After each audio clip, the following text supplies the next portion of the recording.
اور لوگ ایک خاص حصہ دین کے لیے خرچ کرتے ہیں، ان کے بھی اور ہمارے بھی۔ اب ہمارے کس پر خرچ ہوتے ہیں یہ آپ بتا دیجیے، اور ان کے کس پر خرچ ہوتے ہیں یہ بتا دیجیے۔ وہ مجلس ختم نبوت کے لیے جہاز بھر کر انگلینڈ لے جاتے ہیں وہاں، اور وہ کیوں کرتے ہیں؟ اس لیے کہ عذر گناہ بدتر از گناہ ہوتا ہے۔ انہوں نے تو ویکینسی پیدا کی تھی، جیسا کہ آپ بار بار سن رہے ہیں، ان کے بانی نے نبوت کی ویکینسی پیدا کی تھی۔ اب یہ پلاننگ کی خرابی ہو گئی کہ ویکینسی انہوں نے پیدا کی اور پور مرزا قادیانی نے کر دی۔ ہو سکتا ہے ان کا اپنا کوئی پلاننگ ہو کہ ہم خود پہلے مائنڈ تیار کریں گے، ذہن تیار کریں گے، جب لوگوں کا ذہن قبول کرنے کے لیے تیار ہو جائے گا تو جھٹ سے پر کر دیں گے، لیکن وہ ایک دوسرا بندہ آ گیا۔ تو اس لیے یہ آپ سے عرض کر دوں کہ بہت سے ہمارے حصے میں اللہ کا شکر افتخار بھی ہے، جیسے پیر میر علی شاہ صاحب رحمہ اللہ تعالیٰ کا جو کردار ہے مرزا قادیانی کے اپنے دور میں، وہ کسی اور کا کردار نہیں ہے۔ اور یہ جو بھی کہا گیا تھا کہ انہوں نے مناظرہ کیوں کیا، تو مرزا حضرت قبلہ پیر میر علی شاہ صاحب رحمہ اللہ تعالیٰ نے اس سے یہ نہیں کہا تھا کہ بھی اگر تو سچا نبی ہے تو معجزہ پیش کر، یہ کوئی کہے گا تو یہ کفر ہوگا۔ ہاں، اگر کوئی ادعائے باطل کرے تو کسی کے ادعائے باطل کو رد کرنا یہ ہر عالم ربانی کا فریضہ ہے، اور یہ ذمہ داری ہے، اور یہ ذمہ داری انہوں نے ادا کی۔ اور جب کوئی چیلنج کرے تو اور زیادہ ذمہ داری بن جاتی ہے، لیکن پھر چیلنج کرنے کے لیے بھی، قبول کرنے کے لیے پیر میر علی شاہ صاحب کی قوت ایمانی ہونا چاہیے۔ جب مرزا نے کہا کہ عربی میں ہوگا، فرمایا عربی میں صحیح۔ اس نے کہا کہ تحریری ہوگا، فرمایا کہ تحریری صحیح۔ کہا کہ یہ بھی چھوڑو، خود نہیں لکھیں گے، قلم کو حکم دیں گے کہ لکھ دیں۔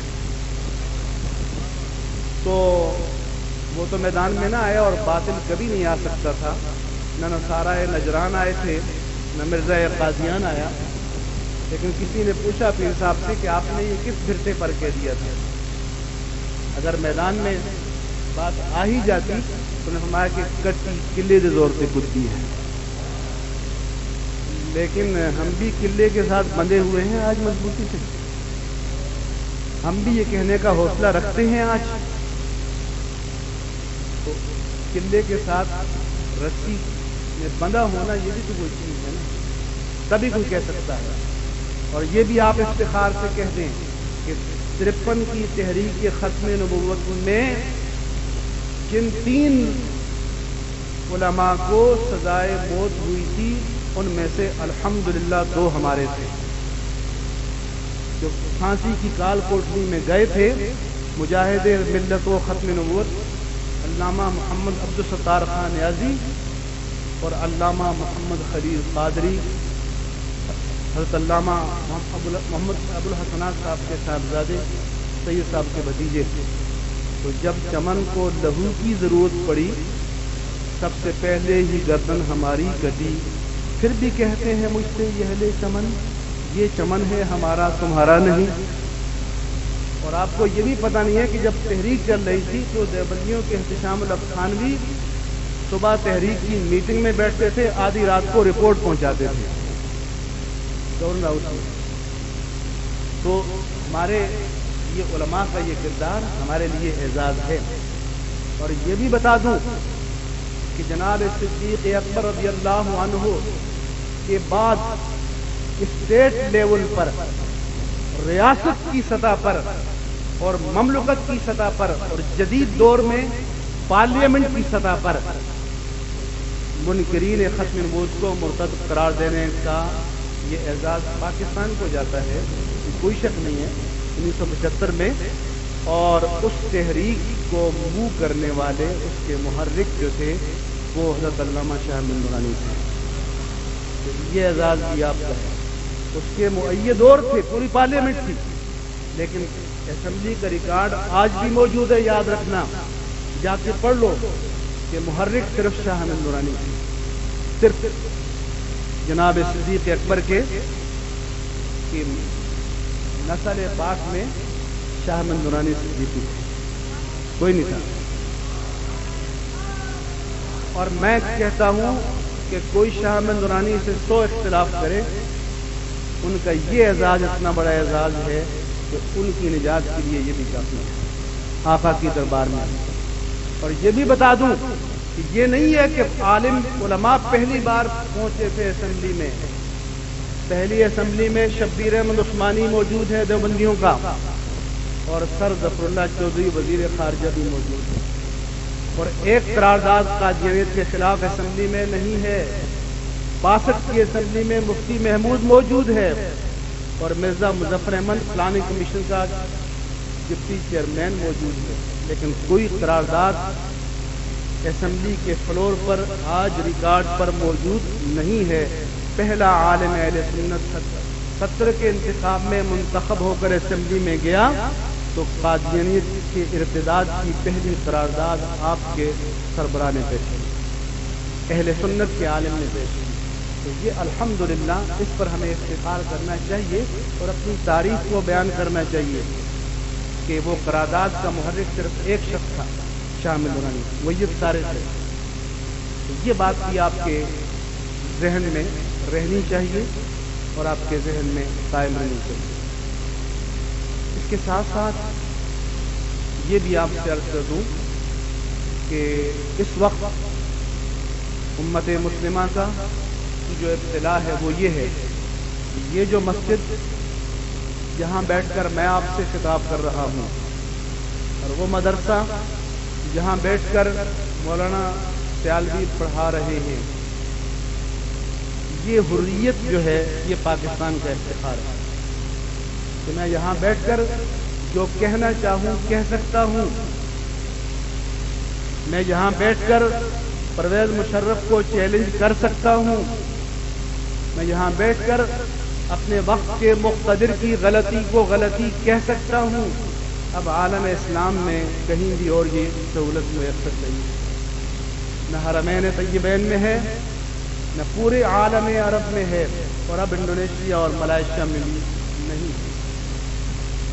میں نے کہا انگلینڈ میں بھی کہ جب پوپ جان پال II ویٹیکن سٹی میں سرمن دیتا ہے تو پوری کیتھولک ورلڈ کے لیے، پوری عالم عیسائیت جو کیتھولک ہے اس کے لیے پالیسی اسٹیٹمنٹ ہوتا ہے. اور میرے آقا و مولا نے پہلا پالیسی اسٹیٹمنٹ منشور حقوق انسانی کا حجۃ الوداع میں میدان عرفات میں جبل رحمت پر اپنی ناقہ مبارکہ پر سوار ہو کر جاری کیا تھا. اگر اسلام حرمین طیبین میں آزاد ہو، جو خطبہ جاری کیا جائے وہ امت مسلمہ کے درد کا خطبہ ہو، امت مسلمہ کے مسائل کا خطبہ ہو، پالیسی اسٹیٹمنٹ ہو. لیکن مسجد نمیرہ میں اب امام نہیں ہے، غلام کھڑا ہوتا ہے اور اس کے ہاتھ میں ریاض کا لکھا ہوا پرچہ ہوتا ہے. اس لیے اسلام کے لیے کوئی پیغام وہاں سے جاری نہیں ہوتا. آپ کو تو اس ممبر کو بھی آزاد کرنا ہے جس ممبر پر بیٹھ کر اللہ کے رسول کی امت کے لیے اس کے دین کا پیغام جاری کیا جا سکتا ہو. اس لیے پاکستان میں یہ آزادی بہت بڑی غنیمت ہے، اس کا تحفظ بھی آپ کی ذمہ داری ہے. دری بربادیوں کے مشورے ہیں آسمانوں میں. اس وقت امریکہ، یورپین یونین اور سب کا پریشر یہ ہے کہ اس آزادی کو سلب کر دو. اگر یہ آزادی سلب ہو گئی تو پھر کہیں احتجاج نہیں ہوگا، کہیں آواز نہیں اٹھے گی. اس لیے یہ وراثت ہے آپ کے پاس. میں نے امریکن سے کہا، وہ کہتے ہیں یہ فینیٹکس ہیں، یہ جنونی ہے، ملا پاکستانی، ان کو کیا ہو گیا ہے کہ عقل کی بات نہیں آتی. میں نے کہا یہ ملا کا نہیں ہے، صرف ملا کے پیچھے پوری قوم ہے، بلکہ ہماری قوم تو یہ کہتی ہے کہ ہمارے حصے کی نیکیاں بھی ملا ہی کر دے، خود جو مرضی کرے، لیکن ملا کو ٹائٹ رکھتے ہیں. میں نے کہا کہ جامعہ دمشق میں، جامعہ ازہر میں، جامعہ بغداد میں اور حجاز کی کسی مسجد میں کوئی داڑھی منڈا خطبہ دے سکتا ہے، امامت کر سکتا ہے. پاکستان کے کسی دیہات کی 20 فٹ مسجد میں بھی کوئی داڑھی منڈا مصلی پر کھڑا نہیں ہو سکتا.